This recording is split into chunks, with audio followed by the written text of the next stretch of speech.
ከኒውክሌር በተጨማሪ የኢራን የሚሳኤል ፕሮግራም ስጋት እንደሆነባት አሜሪካ ገለጸች። አትሌት ድረቤ ወልተጂ ከአበረታች ሜዳሊያ ጋር በተያያዘ የአማራ ክልል 95 በመቶ አካባቢ ሰላም ነው ሲል ጋሾ መርሻ የአብን የህዝብ ግንኙነት ኃላፊ አስታወቀ። ሂላሪ ክሊንተን ስለ ኤፕስቲን ወንጀሎች ምን እንደማያውቁ ለኮንግረስ የት ያውቁታል? እንኳን ኢራን ካላት የኒውክሌር መርሃ ግብር በተጨማሪ ያሏት ተወንጫፊ ሚሳኤሎች እና የባህር ኃይል ሰራዊቷ ከባድ የደህንነት ስጋት ናቸው ስትል አሜሪካ ገለጸች። ጉዳይ ሚኒስትር እና የትራምፕ ከፍተኛ የብሔራዊ ደህንነት አማካሪ የሆኑት ማርኮ ሩቢዮ ለረጅም ጊዜ የአሜሪካ ስጋት ሆና የቆየችው ኢራን አሁን ማሳሳቢ ሆና ቀጥላለች ብለዋል። ይመላለሳል እንዲህ በዚህ የሀገሩ ወጣቶች ከሩሲያ ጎን ሆነው ዩክሬን እንዲወጉ ሲያባብል ነበር የተባለ ኬንያዊ ክስ ተመሰረተበት። ዜናዎችን በዚህ ይሰማል።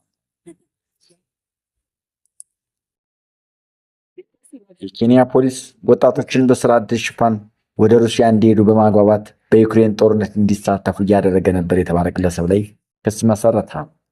የግሎባል ፌስ ሁማን ሪሶርስ የቅጥር ኃላፊ ሆኖ ሬስተስ አራሳ ኦምቧ 22 ኬንያውያን በማጭበርበር ለብዝበዛ ውሏል ሲል አቃቤ ሕግ ሐሙስ ዕለት አስታውቋል።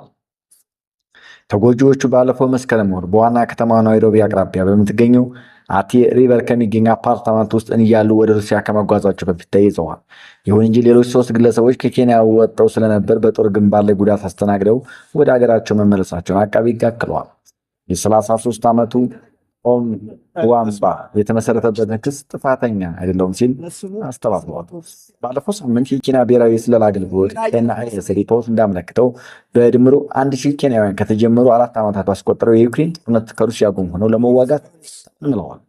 ሪፖርቱ ለፓርላማ አባላት ያቀረቡት የፓርላማ አብላጫ መሪ ኪማኒ ኢንሾዋንጓ እንዳሉት ኬንያውያን ለመመልመልና ለማጓጓዝ ሰው አዘዋዋሪዎችና ባለስልጣናት በጣም በሚረብሽ ወንጀል መረብ ውስጥ ተሳትፈዋል። ኦም ዋምባ በዚህ ወር መጀመሪያ ላይ ፖሊስ እጁን የሰጠው በኢትዮጵያ ድንበር አቅራቢያ ባለችው ከተማ ነው። ባለፈው መስከረም ወር ከአቲ ሪቨርስ የተያዘ ተጎጂዎች ስሙ ካልተጠቀሰ የውጭ ሀገር የስራ አገናኝ ኤጀንሲ ጋር ውል መፈራረማቸውን ፖሊስ አስታውቋል። ለቪዛ፣ ለጉዞ፣ ለማረፊያና ለሌሎች ሎጂስቲክስ እስከ $18,000 መክፈል ቃል ገብተዋል ሲል አክለዋል። የአሜሪካና ኢራን ድርድር ተጨባጭ ለውጥ ማሳየቱን አደራዳሪዎች ተናገሩ። የአሜሪካና የኢራን ባለስልጣናት በጄኔቫ ባካሄዱ ድርድር ተጨባጭ ለውጦች መታየታቸውን የኦማን የውጭ ጉዳይ ሚኒስትር ተናገሩ። አደራዳሪው ጦርነት የሚያስቀር ስምምነት የመድረስ ዕድል ግን አሁንም ግልጽ አይደለም ብለዋል። ሁለቱ ወገኖች ባደረጉት ቀጥተኛ ያልሆነ ውይይት አደራዳሪ የነበሩት የኦማን ውጭ ጉዳይ ሚኒስትር ባደር አልቡሳዲ አሜሪካና ኢራን ተደራዳሪዎች ከመሪዎቻቸው ጋር ከተመካከሩ በኋላ ንግግራቸውን በቅርቡ ለመቀጠል መወሰናቸውን በሚቀጥለው ሳምንት በቪየና ቴክኒክ ጉዳዮች ላይ ውይይት እንደሚካሄድ ተናግረዋል።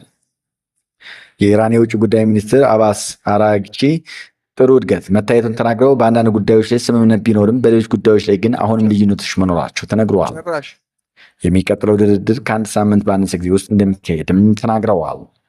በሁለቱ ሀገራት መካከል ተጨማሪ ውይይቶች መካሄዳቸውን ፕሬዚዳንት ዶናልድ ትራምፕ ጥቃት ለመፈጸም ያሰሙትን ማስጠንቀቂያ ተግባራዊ ማድረግ እድላቸው ሊቀንስ ይችላል። ትራምፕ እንደ አውሮፓ አቆጣጠር በ2003 አሜሪካ ኢራቅን ከወረረች ወዲህ በመካከለኛው ምስራቅ ትልቁን ወታደራዊ ኃይል እንዲሰማራ አዘዋል። ኢራን በበኩሏ ጥቃት የሚፈጸምባት ከሆነ ምላሽ እንደምትሰጥ አስጠንቅቃለች። አሜሪካና እስራኤል ለብዙ 10 ዓመታት ኢራንን በድብቅ የኒውክሌር ጦር መሳሪያ ለማምረት እየሞከረች ነው ሲሉ ሲከሱ ቆይተዋል። ኢራን ምንም እንኳ አገሪቱ ጦር መሳሪያ ለማምረት ብቁ የሆነ ዩራኒየም ብታበለጽግም በተደጋጋሚ ይህን አስተባብላ የኒውክሌር ፕሮግራሟ ለሰላማዊ ዓላማ ብቻ የሚውል እንደሆነ ትገልጻለች። የኢራን መንግስት ሚዲያ እንደዘገበው ተደራዳሪዎቹ ኢራን ሰላማዊ የኒውክሌር ኃይል የመገንባት መብት እንዳላት አጥብቀው በመግለጽ አሜሪካ ዩራኒየም ሙሉ በሙሉ እንዳታበለጽግ ያቀረበችውን ጥያቄ ውድቅ አድርገዋል። ከዚህም ባሻገር 400 ኪሎ ግራም የበለጸገ የዩራኒየም ክምችት ከሀገሪቱ እንዲወጣ አሜሪካ ያቀረበችውን ጥያቄ ውድቅ ማድረጋቸውን መገናኛ ብዙሃን ዘግበዋል። ነገር ግን የሀገሪቱ ባለስልጣናት ምንም እንኳ ሀሳቦቹ ይፋ ባይሆኑም የመግባቢያ ሀሳብ ለአሜሪካ አቅርበዋል። ተብሎ ይታመናል። ከተዘገቡት አማራጮች አንዱ ኢራን ከ3 እስከ 5 ዓመት የሚቆይ እገዳ ከተጣለባት በኋላ ዩራኒየም በዝቅተኛ ደረጃ እንድታበለጽግ መፍቀድ ሲሆን ይህም በዓለም አቀፉ የኒውክሌር ተቆጣጣሪ ክትትል ስር የሚሆን ነው። አራግቺ ለኢራን ቴሌቪዥን እንደተናገሩት ድርድሩ የኢራን ኢኮኖሚ ያዳከመ ማዕቀብ እንዲነሳላቸው ጠይቀዋል። የአገዛዝ ተቃዋሚዎች ማንኛውም እፎይታ ለኢራን አብዮታዊ መሪ ስልጣን የሚያራዝም ነው ሲሉ ይኮንናሉ። ኢራን እጅ ከመስጠት ይልቅ አሜሪካ እንድትጋፈጥ ሊያደርጓት የሚችሉ ምክንያቶች ምንድን ናቸው? አሜሪካ ኢራን ላይ ጥቃት ብትፈጽም ሊከሰቱ የሚችሉት 7 ሁኔታዎች። ዮሴፍ አብርሃም ሊንከን ወደ ኢራን እየተጠጋ ያለውን ግዙፍ የአሜሪካ የጦር መርከብ ምን ይዟል? አትሌት ደርቤ ወልተጂ ከአበረታች መድኃኒት ጋር በተያያዘ ለ2 ዓመታት መታገዷ። የአማራ ክልል 95 በመቶ አካባቢ ሰላም ነው ጋሻው መርሻ። የአማራ ብሔራዊ ንቅናቄ አብን ጠቅላይ ሚኒስትር አብይ ወደ ስልጣን ከመምጣታቸው በፊት ይካሄዱ የነበሩ ህዝባዊ እንቅስቃሴዎችን ተከትሎ በተሰበሰቡ ወጣቶች ነበር ወደ ፓርቲነት ያደገው። ከለውጡ በኋላም በአማራ ክልል በርካታ ደጋፊዎች ማፍራት የቻለ አገራዊ የፖለቲካ ፓርቲ ለመሆን በቅቷል። በ2013 ምርጫ የተወዳደሩት የተወሰኑ አመራሮች የምክር ቤት መቀመጫ ሲያገኙ፣ ሌሎች ደግሞ መንግስታዊ ሹመት ይዘው በተለያዩ ተቋማት ውስጥ እያገለገሉ ይገኛሉ። የህዝብ ተወካዮች በምክር ቤት ጠንካራ ሀሳቦችና ትችቶችን ከማንሳት ባለፈ ታሪክ በሚወክለው ህዝብ ላይ እየደረሰ ያላቸውን በደሎችና መብት ጥሰቶች በጠንካራ መግለጫ ሲያስታውቅ ቆይቷል። ከቅርብ ጊዜ ወዲህ ግን የፓርቲው እንቅስቃሴና ድምፅ እምብዛም አይሰማም። በአባላቱ መካከልም ክፍፍል ተፈጥሯል። ክፍፍሉ ለምን ተፈጠረ? በክልል ስለሚካሄደው የትጥቅ እንቅስቃሴ ምን ይላል? እና ሌሎችንም ጥያቄዎች እንዲመልሱልን የፓርቲውን የህዝብ ግንኙነት ኃላፊ አቶ ጋሻው መርሻን ጋብዘናል ይላል ቢቢሲ። አብን ከዚህ ቀደም እንደነበረው ጠንካራ ድምፁ አይሰማም። አብን አሁን ላይ ምን ላይ ነው ያለው? ቢቢሲ አብን አለ በጥሩ ቁመና ላይ ነው ያለው። በቅርቡ ጉባኤ አካሂደናል። አዳዲስ አመራሮችን መልጠናል። የነበሩትን ቀጥለዋል። ስለዚህ በጥሩ የድርጅታዊ ቁመና ላይ ነው ያለው። በአሁኑ ወቅት በኢትዮጵያ ፖለቲካ ውስጥ ከፍተኛ መሳከት ስላለና ግጭት የሚካሄድበት ስለሆነ እኛ የምንንቀሳቀስበት አካባቢ ደግሞ ለ3 ዓመት ገደማ በግጭት ውስጥ ያለ ነው። ከዚህ የተነሳ ህዝባዊ ስብሰባዎች ስናካሄድ ላንታይ እንችላለን። ነገር ግን ድርጅታዊ ስራ እየሰራን በጥሩ ቁመና ላይ እንገኛለን እና የመሳሰሉትን መግለጫዎች ለቢቢሲ ሰጥተዋል። እሳቸው ላይም ከፍተኛ የሆነ ትችት በሶሻል ሚዲያ ሲሰጥ ነበረ። በሰሜን ኢትዮጵያ ዳግም ጦርነት ይቀሰቀስ ይሆን የሚለው ከፍተኛ ፍርሃትን በህዝብ ላይ ማሳደሩን፣ በመቀለ ነዋሪ የሆነ አንድ ግለሰብ ከፍተኛ ቁጥር ያላቸው ወጣቶች የአውሮፕላን ቲኬት መግዛት የቻሉ በአውሮፕላን ያልቻሉ በአውቶቡስ ክልሉን ለቀው በመውጣት ወደ አዲስ አበባ እየሄዱ መሆናቸውን ለቢቢሲ መናገሩ፣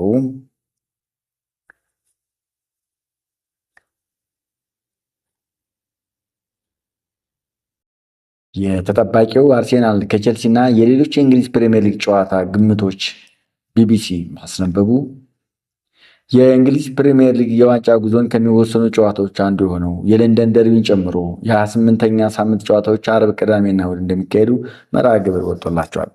በለንደን ደርቢ አርሴናል ቼልሲን ኤሚሬትስ ላይ የሚያስተናግድበት ጨዋታ በጉጉት ይጠበቃል። እነዚህና ሌሎቹ ዜናዎቻችን ነበሩ። እናመሰግናለን።